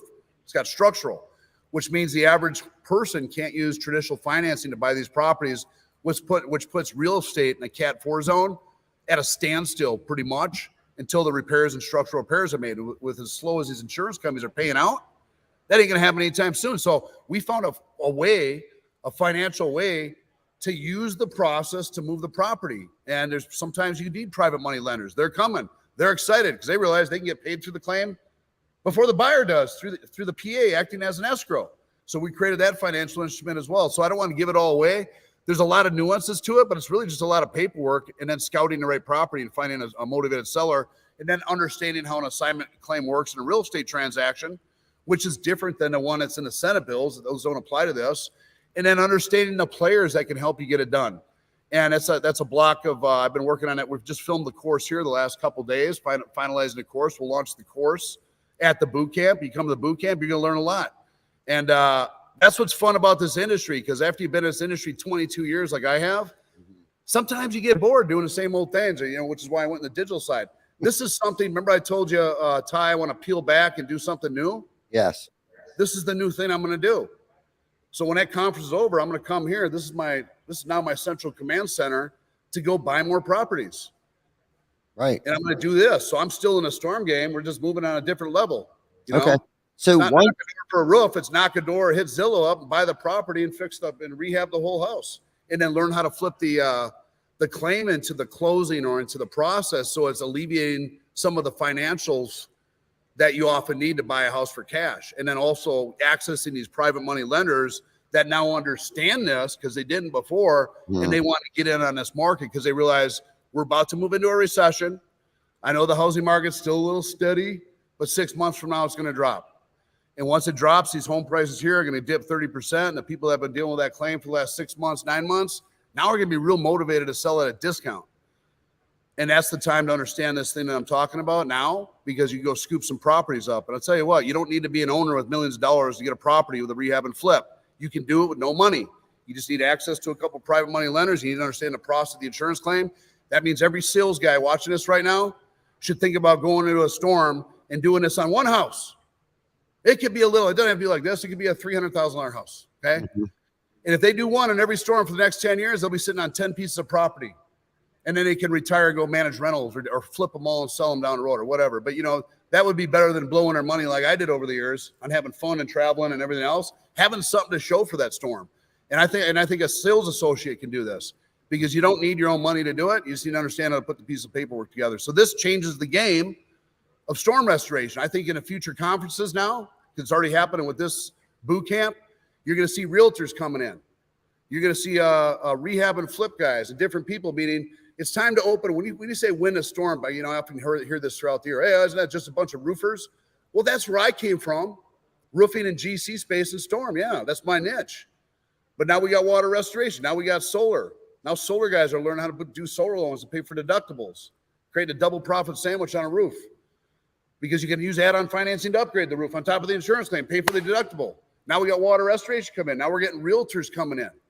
Now we're getting private money lenders that want to get involved with flipping homes and rehab. What I'm saying is win a storm isn't about a trade. It's about an entrepreneurial mindset of somebody who wants to approach a storm, help the community recover, and find out how to go in there and make some money and do things that's also helping the community recover. Buying this property from this lady is helping this community recover. This place is getting rehab faster. I mean, it's 80% done. Mm-hmm. She would have been here 9 months from now. She probably would still doing the drywall inside because the insurance company ain't paying out fast enough. So what I'm saying is, this is a new thing, and I'm excited about it. This is what I want to move into, as far as filming courses right here, going to film new ones, getting at the commercial side of it, forming a REIT. Some of these people want to form a REIT that are coming in. Everyone talks about closing a REIT. You got to find a REIT. Let's close the REIT. Why don't you become the REIT? The people in this boot camp are the REIT. We're going to form it right there and then. And then we go out as a collective unit and go buy that condo association at Sanibel Island. I can't do that on my own, but I can do it with the players in this room. You might not do it for every job, but if they're there, that's what I'm saying. This is all about making connections. And if you got the right connections, you can do anything. Absolutely. And that's what Win a Storm's all about. Yes, Then sir. you have business and finance. That's another one of my favorites. A lot of guys want to, how do I cut my taxes? How do I prepare my company to sell? How do I create a 3-year moving average, an EBITDA to show growth? How do I take my owner discretionary expenses out of my P&L so I can determine the real value of my company if I'm going to sell it? So because of all the M&A activity and because of all the questions, we've got a business and finance boot camp. I mean, this isn't all about selling your company, but there's stuff in here. Tommy Mello's in there. I think All-Star out of Minnesota just joined to come in here. They want to buy companies. I don't know if I should say that yet, but they're coming in as an M&A scouting to buy $10 million plus roofing companies. I've even added them to the schedule. These curriculums continue to grow as players are learning what we're doing. Tommy Mello's coming in to talk about how to prepare your company, systems, KPIs, SOPs, how to prepare your financial self, because he just did it. Not just because he's talking about it as an accountant. He did it as the entrepreneur. And then his PE group's coming in there. I forgot to mention that. I got to put them on here. Then there's other things in business and finance. How do we use financing to sell more jobs and close more deals? That's Chris Scoville, who we got on for an hour because it's something guys need to learn how to do. That's how you scale us in a retail market. Yep. Financing a claim to build more jobs. You got insurance claim HQ, claims pay, how to cut your income tax bill, how to do this, how to do that. So business and finance and cutting taxes is pretty important in any business. And I think in our industries, our blue collar industries that we're in, I think traditionally it's been overlooked. It's not like we're all running around with finance degrees. We don't have CFOs. All these roofing companies don't have CFOs on staff. They're growing companies. So they need to get exposed to some of this stuff that they might have missed over the last 10 years in their growth. Make sense? Totally. And really, because of that M&A and that financial activity that's going on in the industry, the PE groups, I think it's time. There's a lot of activity going on. A lot of those players are going to be in that boot camp, just so you know. Yeah. And let's not forget about the people that rebuild everything, okay? Because it ain't guys like me up there putting nails in the shingles. It's a Latino workforce. Let's just be honest. I might be signing deals, but somebody else is doing the rebuilds. And 70-80% of that market, we got to recognize, is a Latino labor force. So we put together a special subcontractors and labor. This is going to be in English with a Spanish translator. We have everything from how to expedite green cards, visas, and fast-tracking citizenship by a lawyer. We have subs can make money too. We're going to learn in Spanish how they could maybe ask for a referral from the neighbor and create a sales or a big from a company that they're with, or maybe another one. How to form businesses properly, LLCs, partnerships, and really a state of Florida, general liability, workers' comp, PE groups, payroll services that are needed to hit Florida workers' comp. I mean, it's a myriad of complexity down here in Florida, let me tell you. We even have the DBPR coming in. It's going to be translated English and Spanish to better understand Florida code and some of the new changes so that the guys doing the work understand what the hell's going on with all this stuff. You understand? Yeah. Amazing. English and Spanish. And then restoration control. We appreciate sponsors of these things. It helps pay for lunches. It helps pay for, the stuff. So we have different sponsors on some of these boot camps. So we're still looking for more. We'll never turn down a sponsorship. Sales and marketing. Man, the sales and marketing field is changing. So old school and new school. I come from knocking doors. I'm a big believer in knocking doors. I'm also a big believer now in the digital space. You got to combine them both to win the war. So we got old school, new school, Dave Carroll, Jack Pinsel, Rhino, just different players. Batch service, Kyle Redmond, how you pull up homeowner information at your fingertips, and D2D type stuff, and Steve Rosenberg, and commercial closing, and you name it. It's digital, it's old school, it's sales and marketing. It's a great boot camp for sales associates, top sales producers, sales managers, anybody in charge of sales growth and marketing growth should be in that boot camp.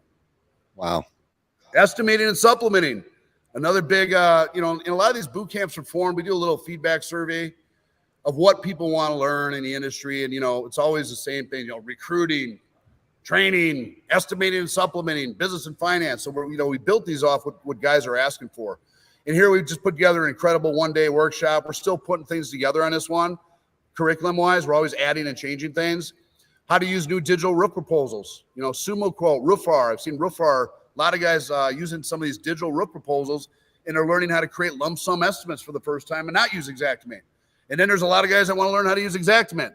And there's people like, hey, man, this is just too damn complicated. Let me outsource it. Who should I outsource it to? And you got claims like Balance Claims is doing something here where, you know, the pros and cons of outsourcing. I'm a big believer that if you're an entrepreneur in this industry, you better know how to get on a computer and write an estimate in Xactimate and retail and commercial and lump sum.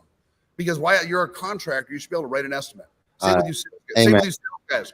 Same with you salespeople, by the way. The problem is in the industry and the technology, everybody's gotten away from that.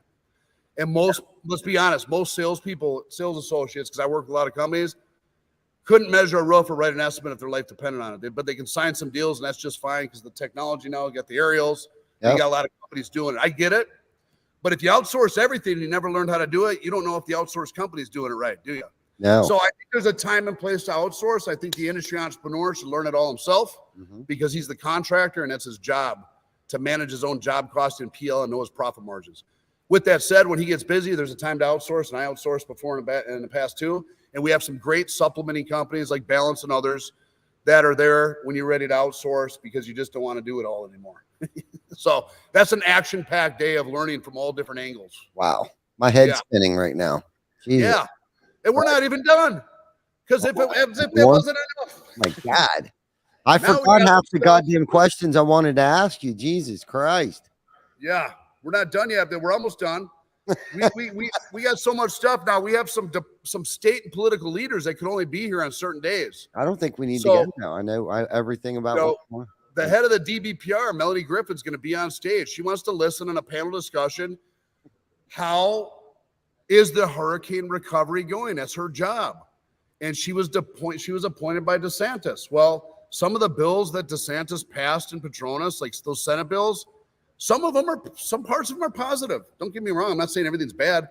Some of them, taken verbatim by carriers, could slow the recovery process. Why not talk about the positives and the negatives and get some state political leadership and some press watching? And let's get some players, some attorneys, some PAs. I need to get a contractor up here.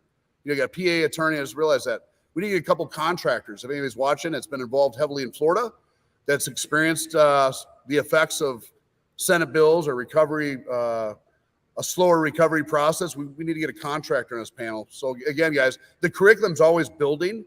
And here we have a policyholder advocate panel. This has got victims coming up. So those are PAs and attorneys. We combine the PA and attorney panel together. Why not bring all the brains together? We're going to get some contractors up there, and then we got some victims coming up, and we're going to be sharing stories about the recovery process. And then we're going to be sharing stories. Doug's going to share stories on what's going on with some of these carriers. Not every carrier is bad. Some of them do the right thing, but there's some doing bad things here. And Doug is much more vocal than I, and he's going to put it up, and everyone's going to see it in the jumbotrons, including local and national press. And so this is a special morning on main stage. There's going to be press in that audience, and there's going to be some fireworks because we're going to light it up and let people know what's going on in the streets. But it's not all negative, guys. In fact, one of the ladies coming in is going to talk about a positive story with their insurance company. So I don't want you to think this is all about bashing them, but you got to lay it out. You got to lay out what's going on in the streets out here. Okay. Then we got our last lunch of the day, and then we got our that's over. The boot camps are going on at this time. Exhibitor loadouts at 3, and then hopefully you guys enjoyed or are staying at our many hotel room blocks because we got room blocks. Hell, probably for the first time we did major room blocks.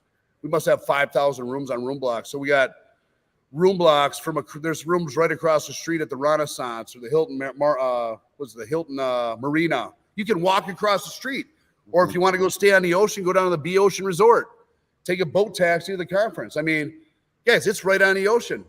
If you're up north and there's a blizzard going on and you're looking down and watching this right now and you're not on that plane in 2 weeks, you're crazy because it's 100% tax deductible to come out and hang out at the ocean and hear something. You'll hear something. You guys saw that agenda? You're going to learn something from somebody in that agenda because I'm going to learn a few things myself. Yeah. Wow. Amazing. My head is spinning right now, Anthony. That's 3 days. 3 days of action-packed, educational, impact, amazingness with a lot of great speakers. A lot of great breakouts. The boot camps, I love that idea. That's very unique. I'm really looking forward to seeing that, and a lot of these people that are coming into this, like you said, in the water restoration thing. I've never heard of them, but I'm definitely interested in hearing what they have to say about that I guess what trade, or because that's what how did you say that? That's not roofing isn't an industry. It's a what?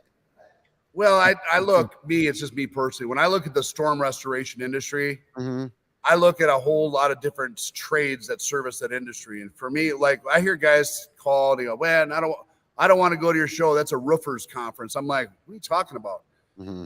I say roofing's a trade inside an industry called storm restoration. It's an important one, but there's a whole lot of other things. There's water. Yeah. There's all kinds of other players involved in the storm restoration industry, Yeah. public adjusters, attorneys. So roofing is an industry by itself, but in my mind, in our industry, storm restoration, it's a trade. Yes. And it's not a roofing conference. It's all the industry entrepreneurs that serve the $100 billion storm restoration industry, which when I say 100 billion plus, it changes every year, but it's usually over 100 billion. I think two years ago it was 136 billion in property casualty claims. Last year they're probably still counting from Hurricane Ian, but it's definitely over 100 billion. It's probably close to 200 billion nationwide. Yeah. And so we're excited about the boot camps. You know, it's not easy to do because it's got to be done on a dead day. You got to have the ballrooms, and then you got to market the hell out of those things, make sure people know they're going on so they stay, for that Friday. But we've had a tremendous RSVP process happening with our attendees where most of these boot camps are, like I said, are 70, 80% full. They'll definitely be full by the time the doors open in 2 weeks. Yeah. And if we can fit more people in there, we will. We'll throw some extra chairs in the back. So be it. But we're excited. It's the most curriculum I've ever put together in 3 days. Some of those boot camps put 4 months to get some of those instructors, especially on water mitt, to agree to even come and do them because they've never come to our show before.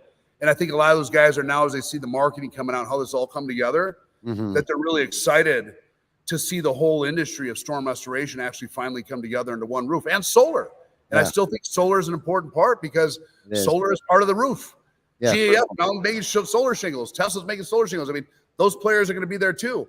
And so if you're in a roofing side, but if you're really in a home service business space and you understand financing and tax deductions, if you don't, you should come to that boot camp and find out why. Yeah. It's going to help you move more product. And it doesn't mean you have to go solar 100%, but you should have a couple guys, maybe a Navy SEAL team in your office that understands the basics of what solar financing means, because it's a no-brainer on the financing side. Of course it is. The only thing the solar industry needs is a lot more installers. Yeah. So the biggest hiccup I saw is an industry that's growing so damn fast.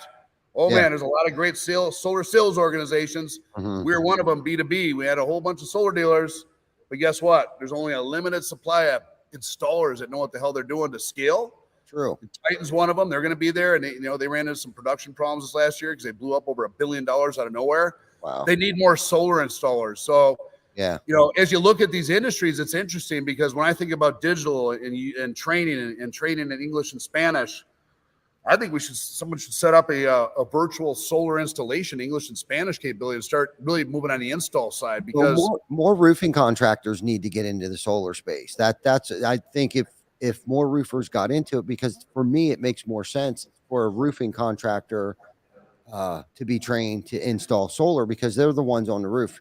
A lot of times what we run into up here in Pennsylvania is you have these solar companies going in and ruining our roofs because they're not roofers, or vice versa. Exactly. I feel like more contractors need to get into the solar space. Absolutely. It's blowing up and the technology's getting better. And look, it's like any other industry. Any industry that grows like this, as solar has been, yes, you're going to have parts of that industry that need massive improvement. And one area, of course, is the install side. Yes. And I'll let Fahad tell that story, my solar partner, but we stopped adding dealers 6 months ago because of the problems on the install side, which reflects SVG Solar's brand. We can't control an installer. Hell, we can't even control the money. The money moves from the financial institution to the installer, then to us, and then to the sub dealer, so to say. And so if that installer has problems or is not paying out fast enough, now there's a chain of movement there in the money and the quality control. And the way to control that is at the installer level.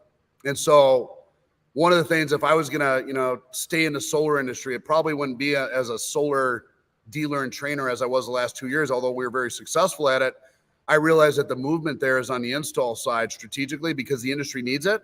Mhm. And need to scale on the install side to service all the people that want to go solar because there's a lot of problems on the install side. I'll leave it at that. I know all the big players out there are recognizing that. Yeah. But yeah, more roofing contractors should be thinking about moving into the install side. Mhm. And when they understand how the money moves directly from the finance institution like Goodleap to the installer before it goes to the guy who sold it, which is the solar dealer. So the install is actually a very, very unique and special position to be in on the solar side. And a lot of guys don't understand that, how to become an installer and how to get set up with some of these financial institutions. That's in that boot camp as well, just so you know. For sure. And Chris Scoville actually made a good comment. He said only roofers with proper certifications and licensing with electrical requirements should. You got to get electrical license. That's the thing. Yeah. You got to get the electrical license. You got to understand there's electrical components, not just installing panels on a roof. Right. An electrician, master electrician has to go in there and install stuff. So there's a process. There is. But hell, again, you're an entrepreneur. And if you're an entrepreneur, You'll figure it out. either that or you go hire the master electrician, put him on payroll, and have him get the license. You become an entrepreneur. You become a holistic entrepreneur to the house, and you become a more important player. Exactly. And the cool thing about GAF Energy, you touched on that briefly, is they actually send out their own licensed electricians to hook everything up for us. We basically just install the shingles, pigtail them all together, and then they come out, inspect what we did, and they do all of the electrical for us. Oh, they do. So they have the electrical license. Yes. Or the license. They have probably someone on staff in that state that's exactly. Yep. Yeah. They have their own in-house employees. Yeah, there's a number of ways you can do it where you don't have to become a Swiss Army knife and know everything. You could hire an electrician, but to manage the movement of money, I think is important. In that case, the electrical license holder in some states, the guy holding a license, just like the roofing license here in Florida, has to be, I think, 50 or 51% or part of that LLC. So now, if you do that, now you suddenly get a business partner. So you got to make sure that person's somebody you really want part of your business. Or if you don't want to do that, go take the damn test yourself and then get the electrical license. But it's important in the solar industry because that's where the money moves to. Mm-hmm. And a lot of guys think of the installer on the roofing side as like the last one to get paid, like in roofing, like it is. Man, I didn't get paid. I just put that roof on. I mean, they're the last in line to get paid. Totally different in solar. The installer actually controls the money right from the financial institution. It doesn't go to the homeowner. It doesn't go to the solar dealer. It goes to the installer. And most guys don't know that. And if they did, they'd probably be lining up to get these electrical licenses right now because that's where the power is. Absolutely. And that's a good point too, because nobody probably has. I probably shouldn't have said that. Exactly. Thank you for that nugget though. I mean, that's a good point too. And a bunch of guys tomorrow go to study for the electrical license. Well, listen, I look at it as is employment growth, right? Like, so, especially in a recession, right? So I think if anyone wants to get out in front of this, they need to do what they got to do to get solar put in their arsenal, right? And if that requires them to get an electrical license, then that's what we should do. Like you were talking about, if you're an entrepreneur, you'll figure that out. And if you want to stay relevant for the longevity of whatever the future might hold for us, because you touched on that, you can't just do storm, you can't just do retail, you can't just do new construction.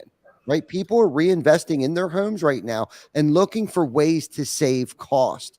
And one of those big costs nowadays is energy, because we all know right now energy is going through the fucking roof. So we have to, as contractors, we have to stay innovative, right? And if that means we have to get our electrical licenses, then that's probably what a lot of us should probably be thinking about. So that's a good point that you brought up, Anthony. I mean, if you're a GC, I mean, a lot of these guys evolved. Like, I started out as a roofing contractor, but by the time Charlie hit, I worked Charlie Francis Gene and Wilma down here as a GC, a licensed roofer, licensed GC down here. In a hurricane, you become a general contractor. You almost have to. Well, unless you're smart. If you're really smart, you'd get rid of all those trades and just do the roof so you don't run out of money. But that's another story. Right. But you become a general contractor in a lot of cases because hailstorms hit 20 different things on a roof. You got AC recombs, gutters, window claddings, windows, trying to get the OMP, customer wants to deal with one person. So a lot of guys evolve to become a GC and they find a good sub because they don't know how to do it. Just like me, I don't know how to do windows. I'd find a good window sub, but I knew how to write them up, knew how to get them signed, knew how to get them bought, and knew how to make money on them, and I'd sub them out to somebody who knows a lot about windows. Absolutely. So that's what a GC does. He doesn't become a master. He's not a master of everything. He's a master of subbing things out. Solar is the same thing. If you don't want to go get the electrical license, and you got to find somebody. But to control the money that comes from the financial institutions, they'd have to be part of your LLC. So that you better plan on partnering with them, because a lot of times what happens, I've seen these deals set up where that They set up a thing with some master electrician, and they form this LLC, but he's not really part of the company. He's just getting a little, and then later on when they blow up, he leaves because he's not getting paid.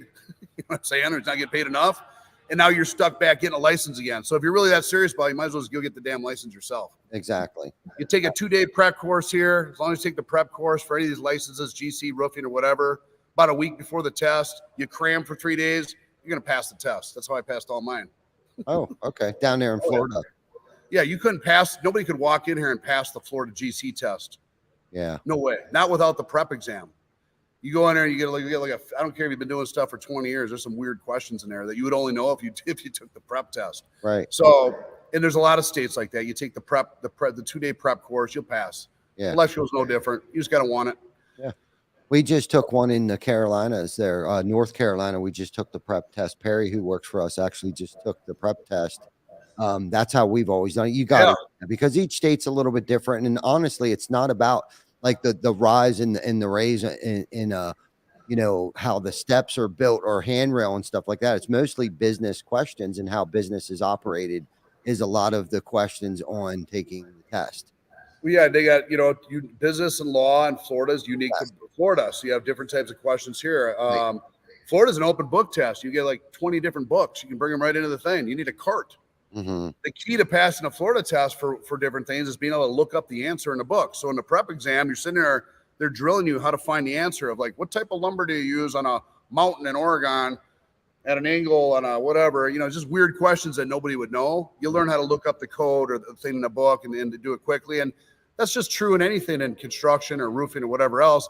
Nobody's going to know everything, all the Florida statutes, all the Florida codes, 25% repair rule, Florida matching law, how do I have 6-nail, double layer felt. I mean, at some point you got to have a book in front of you, look it up, or be able to call somebody and figure out an answer. And that's what it's all about is figuring out how to get the answer. Yeah, that's good. That's a good bit of information to retain. So, the benefit of having those books is keeping those books. You can always refer back to them, especially with a double layer, what type of nails to use in Florida, because I know the nail requirement in Florida is different than Pennsylvania. The laws and the codes are different, especially from county to county and from state to state. Yeah. Well, there's 6-nail here. There's usually now a double layer underlayment. It used to be 30 pound. Up north, you still use 15-pound felt. Yeah. 5-6 years ago here, you use 30 pound for shingles. Now it's 30 pound and some other membrane. So they're really, every year they're really stacking up the codes here to make it a better roofing system here because of the hurricanes. But now this new rule, the new Senate bill rule and the 25% repair rule, that's a great area. That's one of the things we're going to talk about in the panel discussion is because that actually allows the carriers not to bring things up to code, which is totally reverse from what Florida's been doing here the last 15 years since Charlie, because they passed some statutes after Charlie because of the repairs that were thrown out in Charlie. I worked Charlie. I bought a house in Charlie, and these insurance agents come out and they put a checkerboard on a tile roof, and then it would leak on the next hurricane. Francis, Gene, Wilma. And then it's somewhere in there around 2007, 2000, they made some statutes where, the Florida matching statute or 25% repair rule came around. And that was actually to improve the value of the home and keep them up to code. And now they passed some bills that might have reversed some of that, depending on who's reading it. And that's what we're going to discuss on the panel and the stage. And that's all coming to light because the builds are starting out here. It was a little slow, but they're starting. They're going to be heavy 2 months from now. It'll be heavy into builds the next 6 months here. Those codes and those rules and what insurance companies do are going to matter. And sometimes it's blowing. It's a little over. Sometimes people over dramatize these things. Of course. There might be a little extra drama there, but there might be some real stuff. So let's get all the players up there on stage to talk about it. And there's other things too, constitutional. Yeah, man. It's something constitutional. There was some stuff trying to be passed here a few years ago. It was unconstitutional. So there's a lot of stuff. UPA laws. Some UPA laws are totally unconstitutional. Mm-hmm. Totally taken out of context about negotiating price and what you can say to a carrier. You're an American. You can say whatever the hell you want as the entrepreneur. Price, negotiate your price. Price is based on the laws of supply and demand in a free market economy, not an algorithm and not an insurance carrier. And you don't have a contract with the carrier. You can have whatever price you want. You don't have to use exactly. A lot of guys don't understand that, and they're scripted by the desk adjusters to thinking X. And now the movement has been adjusters that are underscoring their own damn exactment system and using just pieces of it, like RFG versus PMO. And there's a whole myriad of problems there. But when people start talking in boardrooms that an American entrepreneur can't pick up the phone and discuss his price or say what he feels about X, especially when it comes to weather, workmanship, and warranty on a roof. You're talking about constitutional things or what they can say when they knock a door. I get it. Nobody can go to a door and say, hey, I'm the police or I'm a licensed public adjuster. Let me read your policy and tell you what your insurance company do. I get it. That's a little overboard. But as a contractor, you are the expert in weather, workmanship, and warranty. And the PAs and the attorneys and the IAs and the appraisers and the courts should be calling the contractor in as his expert opinion instead of treating him or her like some kind of, jailbird. Right.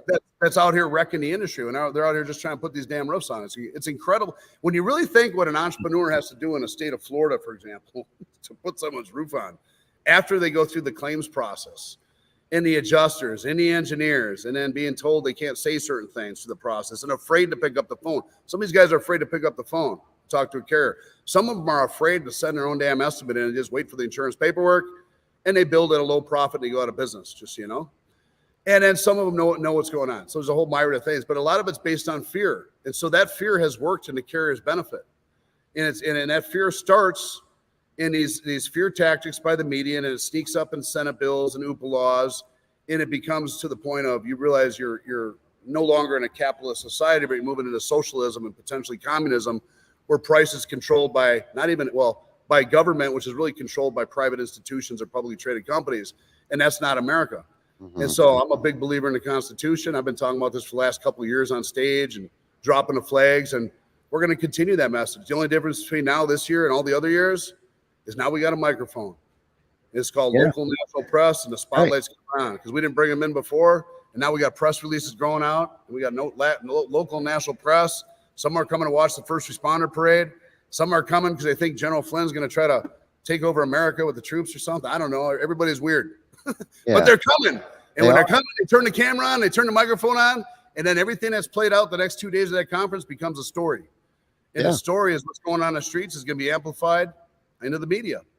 And it's going to shift what people were told. And that was the goal of the first responder parade. And that's the goal of our conference, is to create a microphone for the industry in storm restoration, and for industry entrepreneurs to also come in, have fun, not be judged and condescended. Yeah. You won't see a bunch of people on stage talking about overdoing it on leadership and ethics and what you should be doing. I mean, look, people can do it. This is America. They can do what they want to do. Everybody has their own journey. We come together. We have a lot of curriculum. We have fun. You can learn a lot in that conference, or you can just come network, have a beer, go to the trade show floor, or have a cup of coffee if you don't like to drink, or go to the club at night if you're younger, you want to go have some fun. We don't care. We want to get a bunch of eclectic people together to share ideas, stories, and ways to make money, and ultimately also from a humanitarian perspective to help a community recover. Because at the end of the day, there's a victim, and we bring the nonprofits in and we donate money to them. We do all that stuff too. So, and you're going to hear from victims this year, and we're bringing victims on stage, and we're marching victims. And so we're bringing more than the monetary typical, how to make money on these storms. That's part of it. How do we help a community recover? And what's going on in the streets? And at the end of the day, we got to make money so we can feed our families, so we can rebuild a community, so to say. Or you can't do things like this.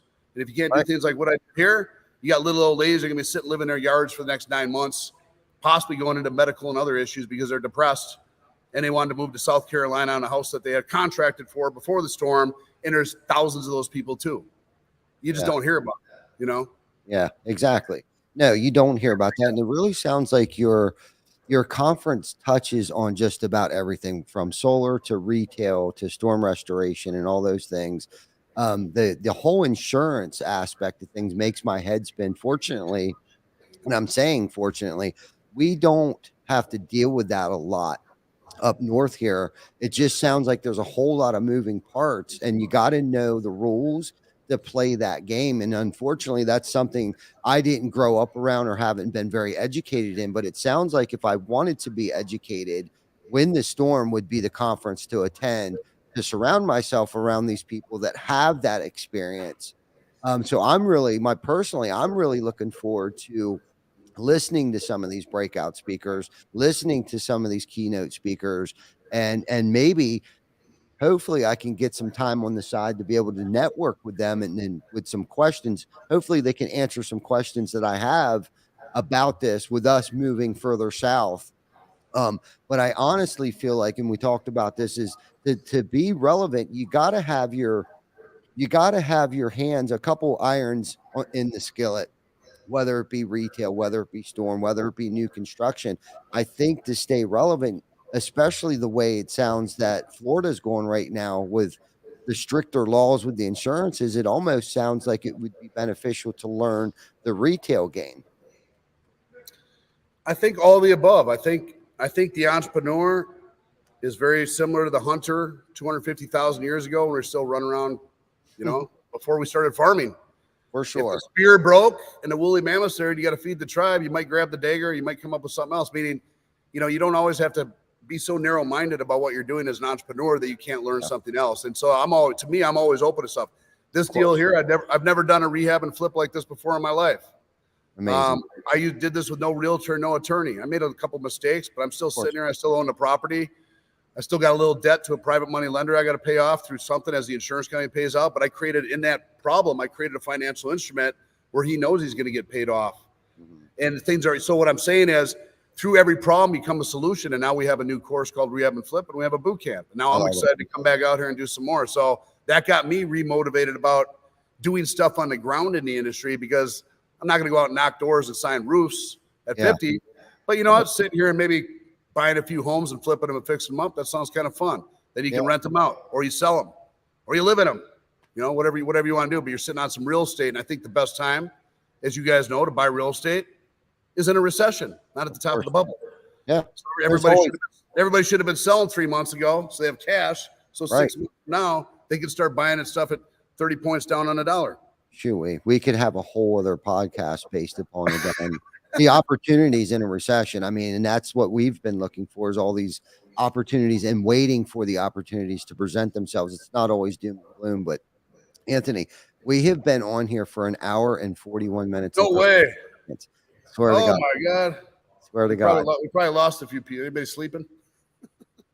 No, but Jesus we Christ. Lost my crowd here. Everybody left here. This conference is definitely one of a kind. I'm looking forward to it. I want to hear more about your big plan with the new things that you're getting involved with. I want to hear more about the storm restoration. And I'm sure people that have tuned in that didn't know what this was about have been very educated. You were very thorough about going through day by day and what each topic is going to be, which speaker is going to be talking about what breakout session is going to be, what topic the breakout session is going to have in the boot camps. Man, very cool stuff. Very awakening. And I love your stuff, bro. I love your stuff. So before we sign off here, man, what's one golden nugget that you want to leave with everybody before we sign off here, man? Oh, that's a tough one. Well, how about we do this? Because there's a lot of gold nuggets. I'd have to think about it to say it right and all that stuff. Let's do this. Why don't we do something like this? I think here's just something. I'll just say something out loud.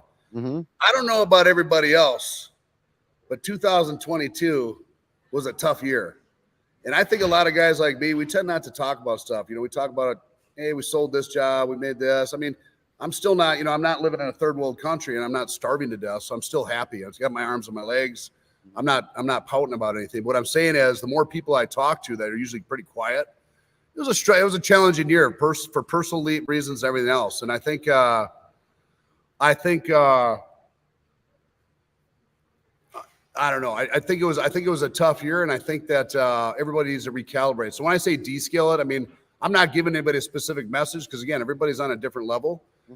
But sometimes you got to peel some stuff back, and that's my biggest lesson was peeling stuff back. And so what I'm realizing now is as I peel back, I can refocus on something else like rehab and flip, which is still part of the industry. There's a lot of people that want to come to this boot camp, get this course, and yada. I hope to help some of these guys out in the field. Maybe we'll go scout some houses together. I got a lot of guys lined up for that. As soon as this conference is over, I'm gonna be right here, and we're gonna go explore real estate. And that's still part of the industry. It just brings a different level. So when I say my message is descale it, I did a lot of descaling the last 6 months, and I'm a little happier because of that. It was challenging at first, but I think people need to understand that at some point it's not about scaling it; it's about descaling it. It means cutting friends out that are no longer useful to you, that are basically just negative influence for life, possibly family members too. You know what I mean? It means making some changes in your life, whatever they are for you. Right. And descaling could be maybe it's downsizing your office before the recession. Right. That office in North Phoenix that I was running 16,000 square feet. That was 22 grand a month. That didn't include utilities or cleaning or anything else. And I only had to half staffed with warm bodies because I could never fill it. I was trying to fill it. I mean, it's hard to fill an office like that. And the dream was to fill it. I was trying to scale it. And after a while, I realized, man, what am I doing? Because now I'm stuck here trying to fill it with humans in a market where there's not a lot of talented individuals that actually want to work in that type of environment. And so I descaled it. And at the time I'm like, oh man, why am I doing this? Am I making the right move? Absolutely, it's the right move. Because now half my stuff's out here. And as soon as this conference is over, I'm going to go tear it up through Southwest Florida and start buying properties and rehab and flip. And I wouldn't have done that if I had 30 individuals back in a brick and mortar in Phoenix. So sometimes descaling it leads to new avenues of opportunity. It might seem painful at the moment, but it's part of life. It's what we do. Of course it is. No. And that's a good message there. And some people may not understand what that means by descaling, and trimming the fat and removing the negativity from your life, because honestly, a lot of times when we remove the clutter, right, sometimes we develop clutter over the years, right? And for someone who's been in business as long as you have and myself, we understand that sometimes we need an exit strategy on what it is that we're doing in order for that to open up other opportunities for us. And we've done certain things over the years where we've gotten out of things. That doesn't mean we're necessarily leaving the industry, but we find that it's not very profitable. It might not be a good fit for us. And what worked 6 years ago might not work today. And that's us being innovative entrepreneurs and saying, or we get burnt out. It's like, okay, I've done that enough. All right. What's my exit strategy over here? Does that mean I get rid of a 16,000 square foot place? Does that mean I sell that portion of it? Get out. I owned a motorcycle shop. I used to build motorcycles, $100,000 motorcycles, choppers, right? Did that meanwhile with TC Backer. It just after that, my passion, that drive to build motorcycles just left me. I didn't like it anymore. Then it became like a distraction, right? And I think guys like us, highly motivated people, we get distracted easily and we'll start doing other things, start focusing on those shiny things. I've heard someone talk about these shiny things like, oh yeah, I like these $100,000 motorcycles that we're building and selling. And we were involved with insurance companies. We were buying motorcycles from insurance companies, and they would drop them off. They would see if we could repair them. If the repair was more than what the bike was worth, we got to keep the bikes. Now they had our titles, but we were cutting them up, chopping them up, adding 32-inch wheels on the front and all that stuff. That went on for several years, but it was like my ego and pride had me hold on to it probably 6 months to 12 months longer than I should have.